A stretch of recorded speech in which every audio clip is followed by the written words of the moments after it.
Hello everyone, welcome on in. It's Betting Weekly Game Bet Match, the number one tennis betting podcast and YouTube show brought to you in association with Bet Rivers, your hometown sportsbook. If you're new to the channel, please hit the subscribe button. Please ring that bell, be alerted every time any bit of content drops. A busy month on the horizon, the start of the Premier League, the conclusion of Cincinnati, and obviously in a couple of weeks' time, the start of the US Open, the final major of 2025. From Flushing Meadow in New York. We are at probably the midway stage of the tournament in Cincinnati. We're drawn to the last 16. It's a really strange schedule, and here to talk about it, and probably to complain about it more, is our senior ATP Tour handicapper, Sean Calvert. I can't believe it. I thought we were going to look at, there'd be 4 matches today and 4 matches tomorrow, like not, but they're all banning all 8 matches as today's. Yeah. Doesn't make sense, does it? You know me and Nigel, I'm not one to complain about stuff, but No. I'm not in the great mood anyway after West Brom losing in the 96th minute and then on penalties in the cup last night. So, and I didn't get that much sleep either, by the way. We've got this dog that's staying with us for a few days. One of this little Bedlington Terrier called Biscuit. He'll probably come in here in a minute. And his dad and the daughter or whatever, they're away in France, so we're looking after him for a few days. And he was up and down the bed all night, licking my feet and sort of just generally lurking about on the bed. So it wasn't the best night's sleep I had last night. However, I am prepared to talk positively about the Cincinnati Open. Every day's that for me in my house. Dog gets up at 4 in the morning and 6, and I'm looking absolutely exhausted. It's got to be up since 4. Dog has to go to wee and then let him back out, back out again. That's a nightmare. Yeah, we don't have to do that, but this is temporary, obviously. But I'll talk about dogs probably in another week or two. There's something else going on with dogs. But anyway, the schedule, yeah, it's just nuts, isn't it? Because when obviously we're going to do this show today, and we are doing it, but I just assumed, like you did, that the matches we'd talk about today would be the ones played tomorrow. But I'm not quite sure why they've done it like this. It's very strange because they build in this extra time for the Masters, but then they cram all the matches into one day. It's quite strange. I'm sure there's a reason for it. It's probably to do with TV money or whatever. But yes, we've only got the couple of matches that we can talk about that we haven't already covered that are on tonight. So yeah, you need to be quick with watching this video. Yeah, so just a little bit of a recap. All the last 16 matches are on today. Usually, obviously, they're staggered over 2 days, but everything is on Wednesday today. And they start from 11 o'clock Eastern time all the way through the early evening. We've covered some of the shows yesterday. We've done 4 matches of the last 16. There's obviously 8. 2 of them we don't even know yet because the matches haven't been completed yet. But there are 2 late matches that we're going to bring you on this episode. They're not the best in terms of betting because they both feature some short price favourites, but what we have to do here, we have to cover them because they're the only ones we can do because there's no matches for tomorrow. So unfortunately, there's angles. That is what we've got to do. Yeah. There are angles. And what there is, though, it's a good time to revisit the outright market. Look at the tournament outright winner in Cincinnati, Sinner and Carlos Alcaraz, both into the tournament. Both, I would argue that Sinner's looked absolutely superb and Alcaraz has struggled a little bit, but Sinner is minus 143, as you can see there on the caption. Minus 185 for Carlos Alcaraz, so the market is dominated by the front 2, as we would expect. Both of our tips are still in the tournament. Holger Rune and Jiri Lehechka, they tipped them up on the show last week at 100 to 1. They're a third of that price now at 30 to 1 the pair. So Rune and Lehechka are still in the tournament. That's our big cheer throughout the remainder of the week in Cincinnati. They're the outright markets. Holger Rune, you head across to the Bet Rivers website. They will be available until 11 a.m. Eastern time today. So hopefully this will drop in time. And if you're to play, you like to have a bet on there, head across and take the angles. Before we go into the matches, I mean, we've got Rune and Lehechka, 30 to 1. Happy with that? Yeah, I mean, it's worked out as I'd kind of hoped so far. Even better for Lehechka, actually. Didn't even have to beat Medvedev in the end, which was going to be a difficult match for him. Or maybe not, the way that Medvedev's playing at the minute. But yeah, that's in the other half of the draw, so let's just have a look at that. Yeah, so he's come through there against Adam Walton yesterday, a couple of tight sets. Yeah, he's playing well. I hoped he would in these conditions. The conditions should suit him. Yeah, as I said, he's gone very deep and won tournaments before on hard courts when it's hot, quick hard courts, so he's got the pedigree. I'm hoping this is going to work out because Ben Shelton's got to play Bautista Agut. And RBA is pretty good on these sort of conditions as well. Quick, sort of slick conditions, flat hitting Bautista Agut. If he can extend Shelton into maybe a third set, or possibly even beat him, then we're in pretty good shape with Lehechka. As I said before, the trends are very strong against finalists of Canada backing it up in Cincinnati. So There's certainly a possibility for Lehechka for sure. I mean, Zverev is the obvious stumbling block, but he'll have to beat Khachanov again, I think. So it's not it's not a given for Zverev by any means. Certainly not the way he's been playing in the last sort of 7 or 8 months or whatever. So yeah, Lehechka's got a chance. Obviously, Rune Tiafoe. That's now the first match of the day, isn't it? So that's exactly what I said probably wouldn't happen yesterday. They've put Tiafoe on first. I don't get that. If you want the American players to progress, which presumably they do, surely you don't give one of your best hopes, or certainly your only hope in that quarter, probably your best hope in that half, apart from Taylor Fritz.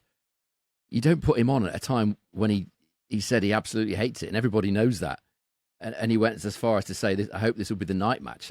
I just don't know why they were putting him on at 11 a.m. I don't know whether it's to do with the fact that some of the matches were delayed from last night and they've had to move things around a bit. I don't know, but that just seems a bit strange to me. So even more hopeful for Holger Rune there.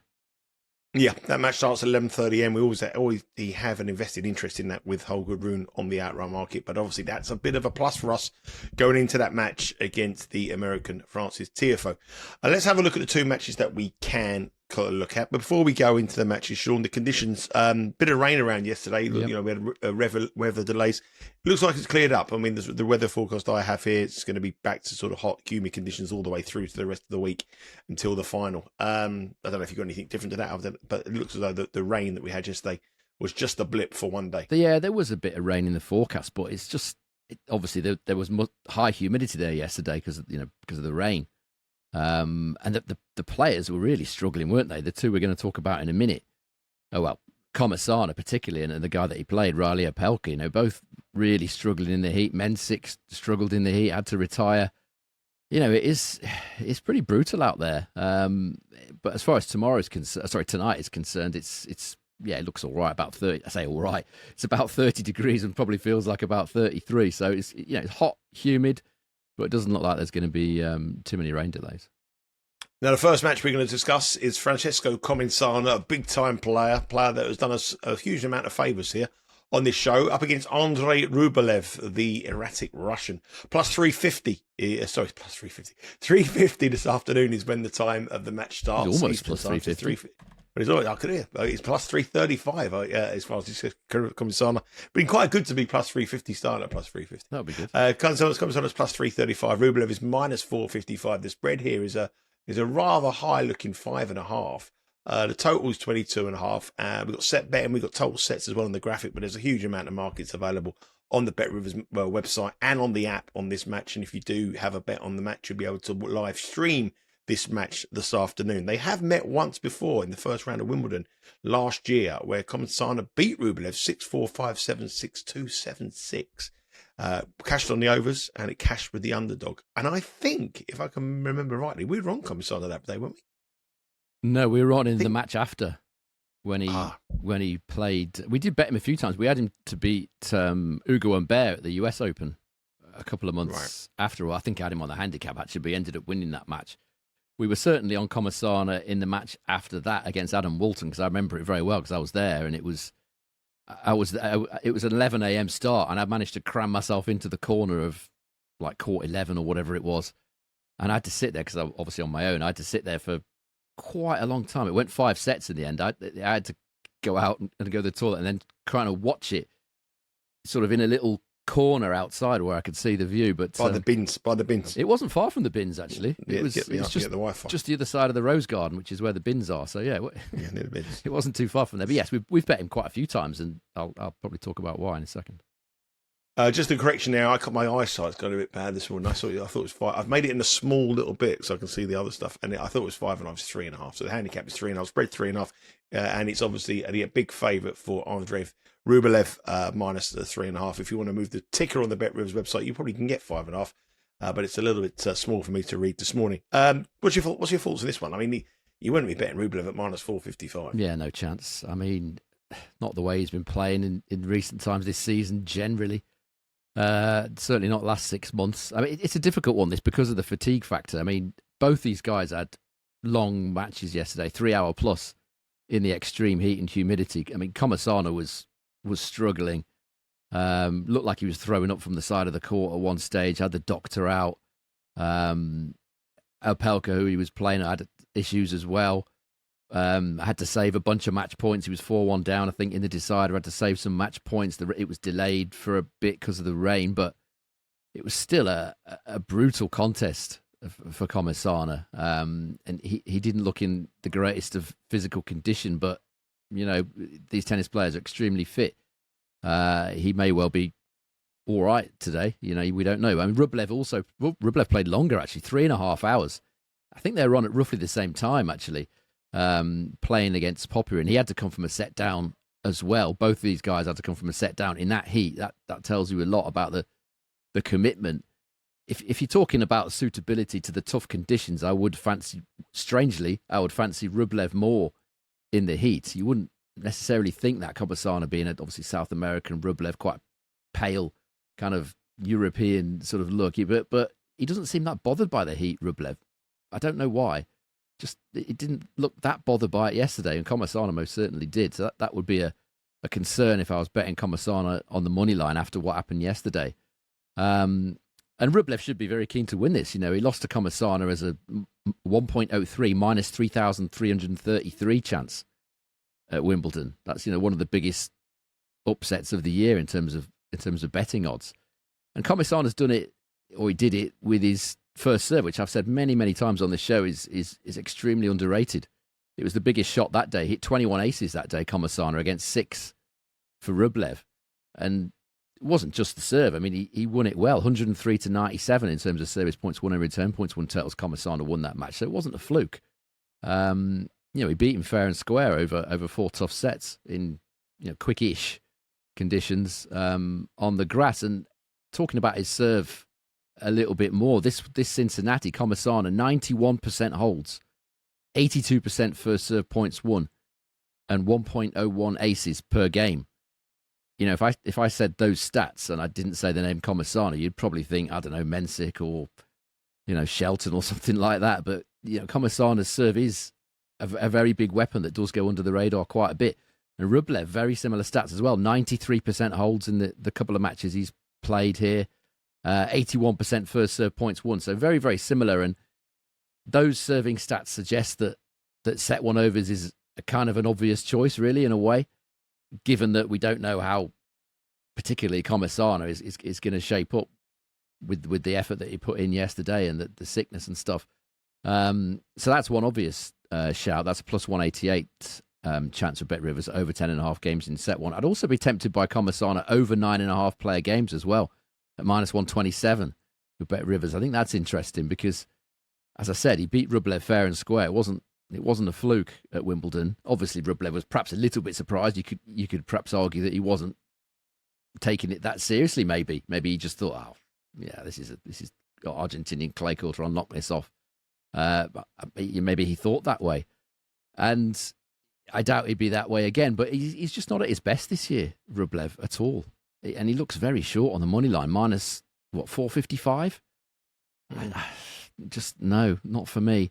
I think if you're betting in this match, it is a bit risky because we don't know how Comesana is going to shape up. But over 9.5 player games would probably be the way I would go at 1.79 minus 127, or take the set one overs if you want a bit of a juicier price, because, Comesana, potentially, if he loses that first set, I don't know, 7-5, 7-6, he might fade depending on how he's recovered from yesterday. So, yeah, a couple of options there. It's a tricky one, as I say, with the circumstances.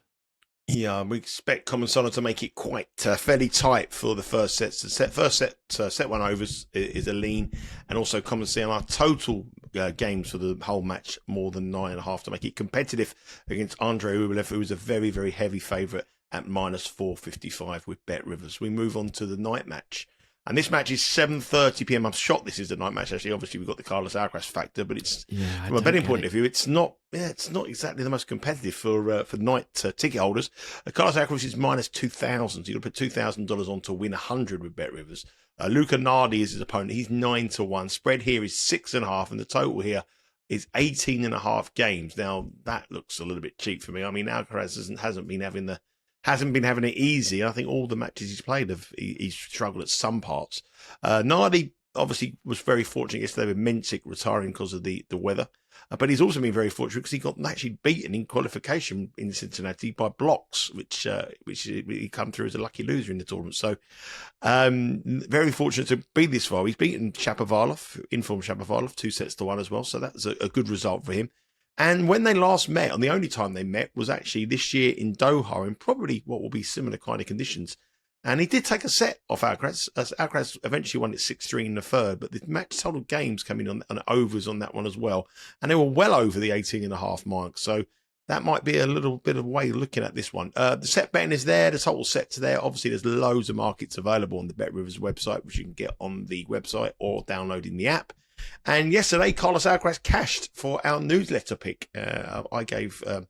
Medvedev cashed on our newsletter pick. We gave Medvedev plus 4.5 against Alcaraz, and he covered that spread, only losing by 4. So if you like what you hear on these shows and you want to get involved in the newsletter and the Instagram, more exclusive picks, please do so by subscribing to our newsletter and our insider at bettingweeklystudios.com. So that will be out on Friday with more exclusive picks from the team and previews of all the Premier League. Anyway, there's some matters at hand. Alcaraz v Nardi. I'm going over 18.5 minus 109. Yeah, that's my bet.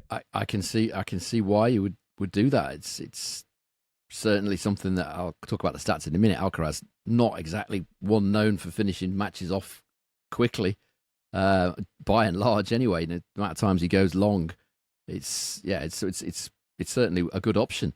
As you said, Nardi's ridden his luck to get this far. Lost in qualies, as you said, to blocks. Then got the retirement from Mensik, but he's one of those players that does often raise his game against the best players in the world. He's not that consistent at all on a sort of week-to-week basis on the tour.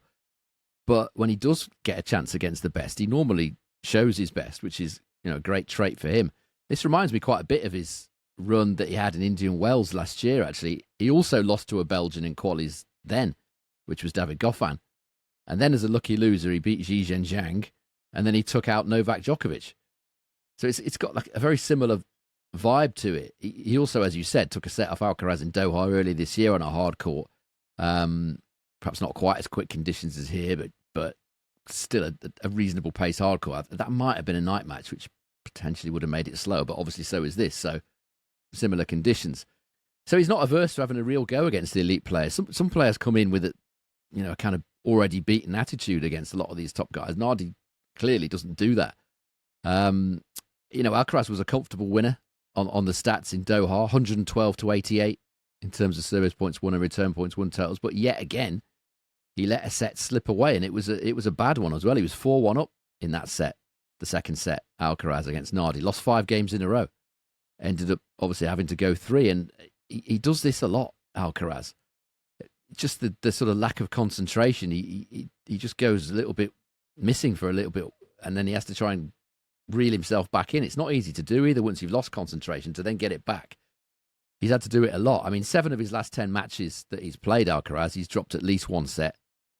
And the 3 of those 10 that were straight sets wins were against Medvedev yesterday, who was clearly struggling in the heat. I did say that Medvedev was not one to be trusted in the heat, and he certainly struggled, Medvedev there. Oliver Tarvet was the other one that he won in straight sets at Wimbledon, and a really, really good performance against Cam Norrie, but they're few and far between. He doesn't beat people as easily as he should. If we look at who else has taken at least a set off him this season, Damir Zuma, twice, actually.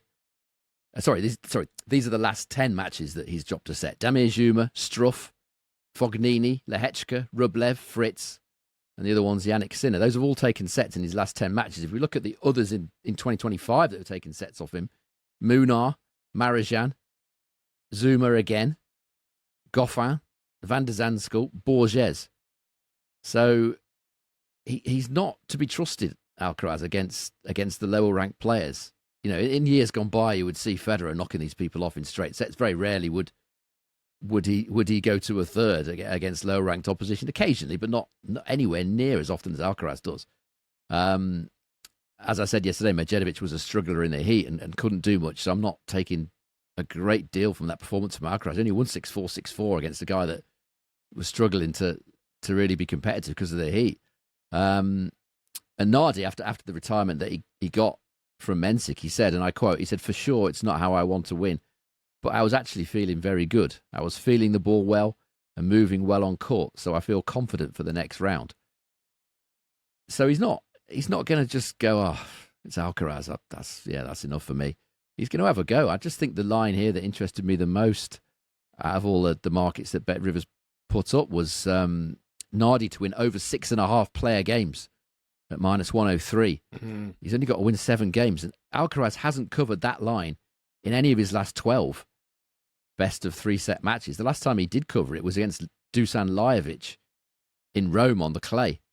I think he won 6-3, 6-3 that day. That was back in May. So I think that's the way to go here. Nardi over 6.5 player games. It's obviously a risk. You know, if Alcaraz turns up, plays his best from start to finish, then he might well cover that. But history suggests that he doesn't do it anywhere near as often as he should. No, I like that play. I think this will be a lot more competitive than those odds suggest. I haven't been impressed at all with Alcaraz this week. I really haven't. I think he's at about 70%. I think he's holding himself in a lot, doesn't he? He does this at Wimbledon last year. Is the obvious one. His first 3 or 4 rounds were a real struggle, and by the end, he played brilliantly against Djokovic. He can just turn it on, and there are other times when he just can't. He's quite a hard guy to predict, actually, in terms of the spreads and stuff. But by and large, as a rule of thumb, if you are thinking of opposing Alcaraz, it's certainly the games or the sets or the player games is the way to go. He just doesn't put people away as well or as quickly as I think he should. Yeah, that's it. That's it covered for today. There's only 2 matches. Obviously, we have a show out live now, which you can get on the YouTube channel, which is previewing the early matches for today, Wednesday. And these are the 2 late matches. Obviously, that's all we can do this week. We will not be back now until Saturday, where the tournament in Winston-Salem starts a day early. So we'll have our preview show on Saturday, and it's the final tournament before the US Open. But if you want tennis content, you're in the right place today. I'll be live with Mitch Michaels on Betting Weekly Tennis Live at 1 p.m. Eastern Time. And we'll be going through the live matches, which will probably be Shelton v Bautista Agut, Sinner v Manarino, and probably catch a little bit of Felix Auger-Aliassime and Benjamin Bonzi as well. So that'll be today on the YouTube channel. And obviously, it's a massive week of soccer. The Premier League starts on Friday, and we're back tomorrow. We got Jack Wright and Dan Roebuck previewing the Betting Weekly Premier League show, previewing all the matches on the first weekend of the soccer season. And Betting Weekly Extra Time returns with James and Dan and Steve on Friday. And the guys will be going through all the best bets for the opening week in the major leagues across Europe. So everything's covered here. Exclusive picks as well on our socials at Because We Win. Exclusive picks from the Premier League on Instagram, and lots of coverage on our X account as well, where in a couple of weeks' time, myself and Sean will be over in New York covering the US Open for you as well. And we've got a live special. The draw will be live on the show as well, looking through the brackets, who's got the favourable draw, where the best bets are, as soon as the players are released into their brackets. Okay, that has been it for this week for the Cincinnati. It's been another one of those funny tournaments. Hopefully, by the time we come on Saturday, we'll be talking about one of our players going deep in the tournament, Lehechka or Rune, hopefully get to the final, picking up some each-way money, or even one better, winning the tournament. Sean, I'll catch you again on Saturday. Enjoy the rest of your week. Thank you very much. But just before I go, were they leans, or was that an official play, that Nardi one? Yeah, a couple of leans there. Yeah, they're very tricky matches, those ones. But we've covered all the matches, so we've got people have got quite a decent choice to choose from of the matches that are on later today. Yeah, and all the matches available, and there'll be more markets available. Bet Rivers starts today at around about 12:30 and runs all the way through till 9 o'clock Eastern Time. So busy day of tennis. Hope you cash some more tickets, and we'll see you all again Saturday. Take care.